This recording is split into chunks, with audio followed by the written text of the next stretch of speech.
Hi, this is Kerrigan, founder of O Shoes, here to talk about what makes a shoe sexy.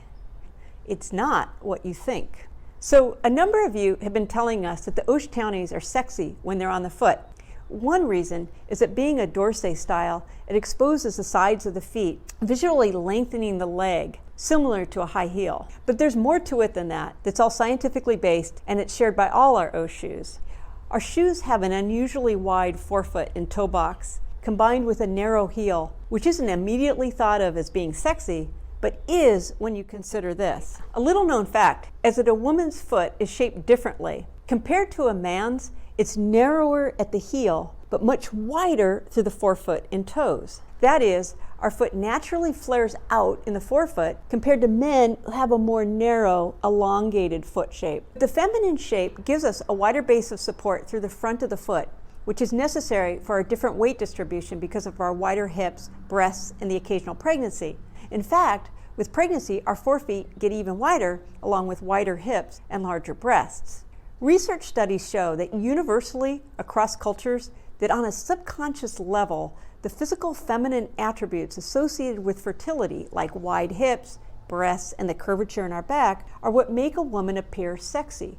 And that this is a consistent finding regardless of culture or societal differences. So even though a feminine foot shape might not be obvious on a conscious level, on a subconscious level, it's undoubtedly working to make you look sexy. Historically, though, women's shoes have been designed to be excessively narrow through the forefoot, distorting the feminine foot shape. Why is that? Well, nobody really knows for sure.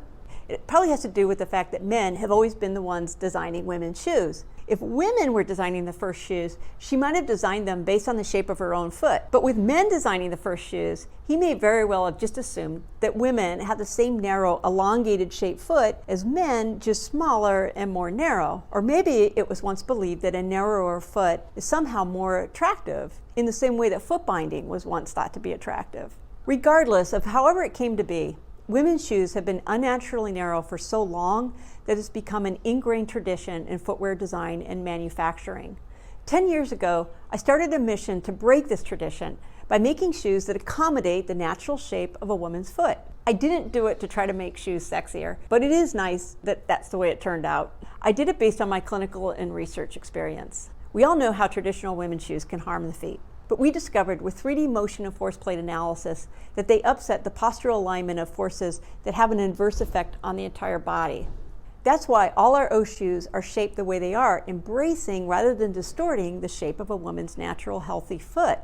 Our signature wide forefoot and toe box in combination with our narrow heel is unique to the shoe industry, but it very simply just follows the natural form of a woman's foot, promoting optimal function and health, including, of course, fertility. The science of sex pertains strictly to biology, including genetics, hormones, and anatomy, not to cultural or societal expectations. A traditional narrow-fitting women's shoe with a narrow toe box is an artificial societal expectation of what's attractive. But a shoe that embraces a woman's natural foot anatomy, promoting optimal health and well-being in the deepest, purest evolutionary biology sense, is about as sexy as it gets. Please let us know what you think. Thanks.